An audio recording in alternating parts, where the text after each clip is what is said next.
Episode की शुरुआत होती है इन दोनों बंदों से जो कि आपस में गप्पे मार रहे होते हैं और वो पूरे फायरमैन है ना, वो पुलिस वाले से बोल रहा होता है, मैंने नहीं सोचा था भाई इस इतने यंग लड़के को भी कोई केस हैंडल करने को देगा। और फिर वो बोलता है, अरे भाई यार यंग हुआ तो क्या हुआ भाई, वो जीनियस है, पुलिस ऑफिसर स्टेशन में पूरा वो जीनियस है। वो हालाँकि अभी 23 साल का है, लेकिन वो ग्रेजुएट हो चुका है 2 साल पहले, वो भी पुलिस वाले अकेडमी से। तो टेंशन की बात नहीं है और जितना उसने रिज़ल्ट दिखाया ना भाई, क्या काम करता है बंदा। फिर वो फायरमैन बोलता है, "अरे नहीं भाई, मेरा एक्सपीरियंस बोल रहा है भाई कुछ तो गड़बड़ है। उस इतने यंग लड़के को काहे ये सब हैंडल करने को दिया है भाई, कुछ एक्सपीरियंस बंदे को लाते।" फिर वो ऑफिसर भड़क जाता है, वो बोलता है, "भाई तेरा क्या मतलब है यंग है तो क्या हुआ भाई, कैपेबल है वो, बहुत ज़्यादा केस सॉल्व किया उसने, बहुत एक से बढ़िया एक काम किया उसने। इन 2 सालों में तो उसका रिकॉर्ड सबसे हाई पहुँच चुका है और सबसे कमाल की बात मालूम है तुमको? वो उसका भाई है।" फिर बोलते हैं, "अरे उसका किसका भाई?" वो बोलते हैं, "अरे वो उसका हमारे लेजेंडरी पुलिस ऑफिसर जियांग तियांदाओ का और किसका?" फिर हमें सीन दिखाया जाता है कि मेन कैरेक्टर के कंधे पे वो हाथ रखता है और फिर उससे पूछ रहा था छोटे दोस्त मेरा अपना नाम तो बताना। फिर मेन कैरेक्टर बोलता है फैंगनिंग। फिर वो बोल रहा होता है, तो तुम ही थे ना वो जो चिल्लाए थे कि बाहर रेनबो है, सब लोगों को बाहर खींच के बुलाया था, है ना? फिर वो बोलता है, हाँ मैं था, मिस्टेक हो गई भाई, अब बच्चा उतना तो चलेगा। फिर पीछे से एक कन्या आती है जो कि ऑफिसर जैन का नाम जप रही होती है और वो आते ही बोलते हैं, मुझे ना ये बुक मिली है ऑफिसर के कमरे में से, जहाँ पे उसका लॉकर है ना वो एकदम फायर प्रूफ मटेरियल से बना हुआ था। तो ये सब मिल गया और इस सब के साथ मुझे बहुत सारा कैश, बहुत सारा गोल्ड, बहुत सारा ज्वेलरी और भी कुछ फॉरेन करेंसीज़ के कैश मिला है। तो देख लो भाई। फिर उसको वो बुक दिखाता है। जब भी वो बुक दिखता है, वो बोलता है, "अरे बाबा! ये क्या है?" फिर हमें वो दिखाया नहीं जाता उस बुक में क्या है, तो सीधा मैं आगे बढ़ता हूँ। जहाँ पे वो येलो वाला वो उस लड़की से बोल रहा होता है कि इन्वेस्टिगेशन मैं फ़ॉलो कर रहा हूँ तो मुझे डिस्टर्ब मत करो और जाके पता करो कि ये फायर लगी कैसे थी? और वैसे मुझे देखकर पता चल रहा है कुछ बड़ी मच्छी जाल में आई है इस फायर एक्सप्लोजन के। ज़रा एक काम करना तो ऑटोप्सी रिपोर्ट मँगवाना, देखें तो आखिर ये क्या क किस कारण से लगी आग। फिर वो भी बोलती है, मालूम है, मुझे मत सिखा और ऑटोप्सी रिपोर्ट लिख देने को चलती है। फिर अपना मेन कैरेक्टर उसको खींचते हुए बोल होता है, पुलिस अंकल अब मैं जाऊँ क्या? वैसे जाऊँ क्या?" फिर वो बोलता है, "अरे कहाँ चले बरखुरदार, इतनी जल्दी भी क्या है? अभी तो इन्वेस्टिगेशन बाकी है। चलो ज़रा प्राइवेट में तो आना, तुमसे कुछ बात करनी है, चलोगे?" फिर वो बोलता है, ठीक है भाई, चलो।"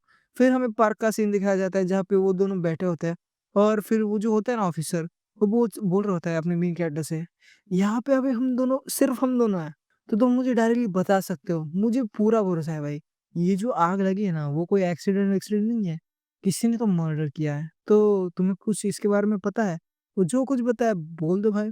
फिर मेन कैरेक्टर बोलता है, "मैनू की पता पुलिस अंकल, आग क्या होती है? एक्सीडेंट क्या होता है? मुझे कुछ पता नहीं है भाई।" फिर वो बोलता है, "अच्छा तो तुम्हें पता नहीं है? अभी तुम्हारी अक्ल ठिकाने लगाता हूँ। तो सुनो, भाई ये जो एक्सप्लोजन हुआ है ना डस्ट बॉम्ब का, उसके लिए एकदम ऐसा बंद कमरा चाहिए। उससे भी ज़्यादा जो डस्ट पार्टिकल है ना एयर का, वो भी एकदम ऐसा सर्टेन लेवल पे ऐसा सब टेक्निकल ज्ञान पेल रहा होता है अपने मेन कैरेक्टर को और मेन मुद्दे पे आता है कि भाई 4 लोग मरे उस किचन में और ऐसा एनवायरनमेंट पैदा करने के लिए क्या वो झटपटाए नहीं होंगे? क्या उनमें से एक ने भी नहीं सोचा कि भाई चलो घुटन हो रही है बाहर खिड़की-विड़की खोल देते हैं और उन्होंने जाने का ट्राई क्यों नहीं किया? ऐसा तो तभी हो सकता है जब कोई उनको कंट्रोल कर रहा है या फिर वो पहले से ही मर चुके हो। तो 4 लोग मरे हैं उस किचन में और जितने भी बच्चे थे ना बिना किसी इंजरी के उस मतलब ऑर्फनेज से बाहर आए हैं। तो इन सब का तोड़-मरोड़ के एक ही चीज़ निकलती है कि इस सब में कुछ तो साजिश है और वो साजिश मुझे पता करनी है दया। और उन सब साजिश का मेन पॉइंट जिसने उन सब बच्चे को बाहर बुलाया, रेनबो का बहला फुसला के, वो हो तुम। तो चलो बताओ, आखिर तुमने उस रात को क्या किया, कैसे किया और क्यों किया? तुमने क्या किया उस रात को? ऐसा पूछ रहा होता है। फिर मेन कैरेक्टर एक इविल सी हँसी देता है, उसका ऑरा भी थोड़ा चेंज होने लगता है। ब्रेसलेट भी थोड़ा चमकने लग जाता है, उसमें से ऑरा निकल ही रहा होता है कि साली माई-अभी ये आ जाती है बीच में और बोल रही रहती है, "ऑफिसर्स हैंग, मैं आपको कब से ढूँढ रही थी। अच्छा हुआ आप मुझे यहीं पे मिल गए।" और भागते हुए आती है और उसको रिपोर्ट थमा देती है। बोल रही होती है, "अ, ये ऑटोप्सी रिपोर्ट देख लो भाई, जैसा कि हमें पता था कुछ तो गड़बड़ है, तो मुझे जो किचन में है ना बहुत ज़्यादा एब्नॉर्मल एनर्जी का डिटेक्शन हुआ है, तो अब ये केस हम नहीं सँभाल सकते भाई, हमारे औकात के बाहर चला गया, जैसे मेरे ये जा रहा है, फिर हमें दिखाया जा रहा होता है कि वो बोर्ड होती है ऑफ़िसर से कि अब ये हमारा केस तो नहीं है क्योंकि जो स्पेशलाइज़्ड केस है वो स्पेशलाइज़्ड बंदे को दिया जाता है जो स्पेशल ऑर्गनाइज़ेशन के पुलिस वालों का, उसके हाथ में जाएगा। फिर वो बोल रहा होता है हाँ, ठीक है, मैं मेरे भाई को बता दूँगा। वैसे तुम यहाँ से फूटो अभी, मैं इस बच्चे के साथ कुछ बात कर रहा हूँ, दिखाई नहीं दे रहा है। ये सुनते ही वो बोलते हैं, "हैं? लुक मिस्टर, मेरे से तुम ऐसे बात नहीं कर सकते। मेरे को सेक्रेटरी मत समझियो। मैं तुम्हारी बॉस हूँ, तुमसे सीनियर ऑफिसर हूँ।" फिर वो बोलता है, "हाँ, हाँ, चल मेरे को मत बता, चल ये ऐसा नहीं।" और ऐसा ही कुछ अगर तेरे को बुरा लग रहा है तो मैं तेरे को आज रात को खाने को चलते हैं। क्या बोलती है, आएगी? फिर बोलती है, अच्छा खाने को पक्का ले जाओगे?" बोलते हैं, "हाँ भाई, ले जाऊँगा।" बोलते हैं, "ठीक है तो फिर खाने के लिए मान रही हो वरना मैं बिल्कुल नहीं मानती।" फिर वो वहाँ से चली जाती है और वो अपना रिपोर्ट पढ़ रहा होता है। जहाँ पे वो बोलता है, "ऐज़ एक्सपेक्टेड मुझे जैसा लगा था ना भाई वो बिल्कुल वैसा, एक कांड भी वहाँ से हुआ नहीं है।"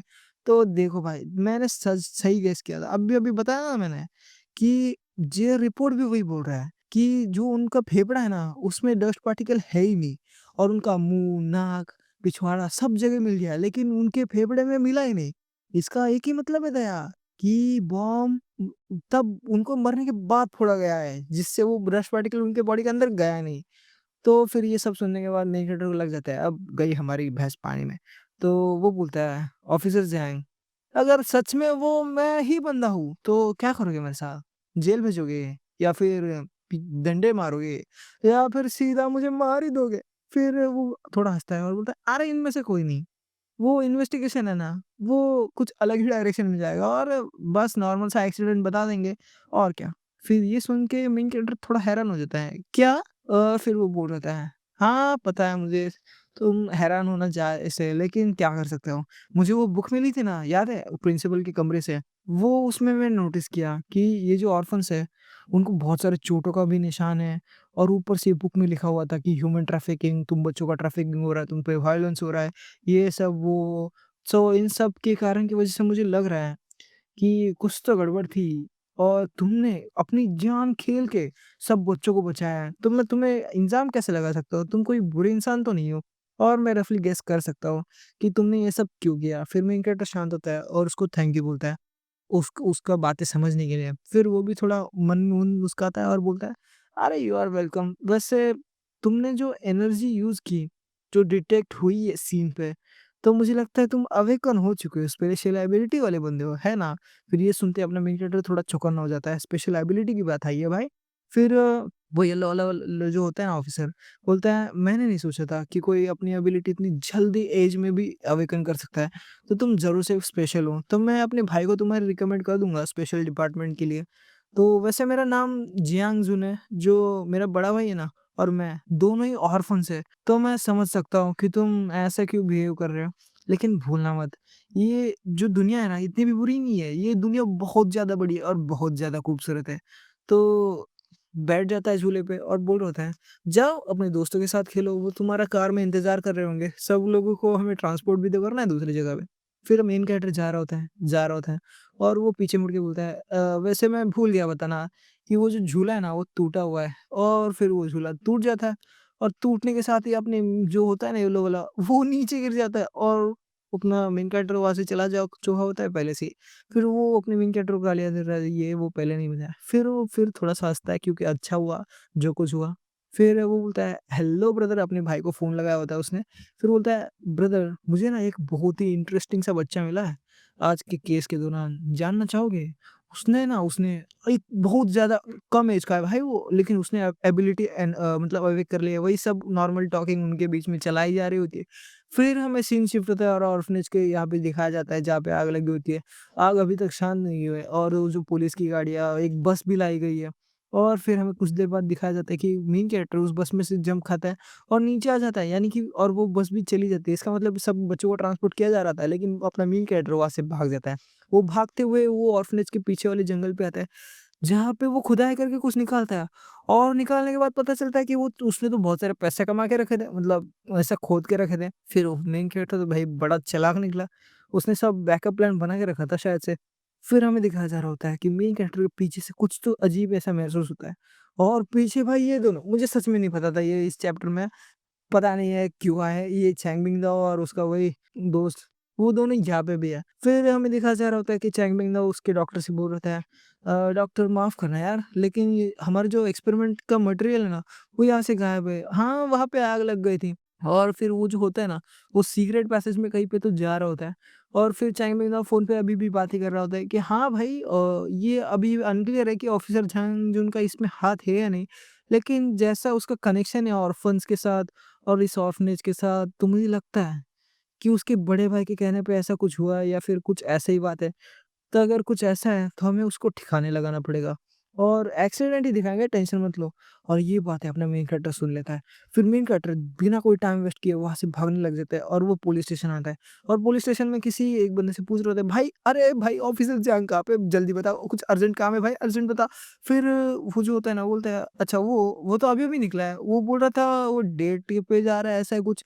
लेकिन फिर मेन कैरेक्टर वहाँ से भी भाग जाता है और बोलता है बच्चे कहाँ जा रहे हो? ऐसा वो पीछे से आवाज़ दे रहे होते हैं, लेकिन अपना मेन कैरेक्टर उसको रास्ते में ढूँढ रहा होता है और उसको मिल भी जाता है और बोलता है मिल गए और देख ही सकते हो कितना खुश है अपना बंदा। अब क्या पता इसके साथ क्या होने वाला है, लेकिन हमें वो बुके-वुके ऐसा प्रॉपर डेट पे जा रहा होता है। फिर कोई गाड़ी तो तेज़ से आती है और मेन कैरेक्टर भी थोड़ा घबराया होता है और जैसा कि मुझे लगा था, इसको उड़ा दिया जाता है गाड़ी से और ये तो नॉर्मल इंसान था, इसका भाई स्पेशल एबिलिटी वाला था, तो इसको ऑडी से उड़ाया जाता है भाई। तो आज के लिए इतना ही, तो चलती है गाइस।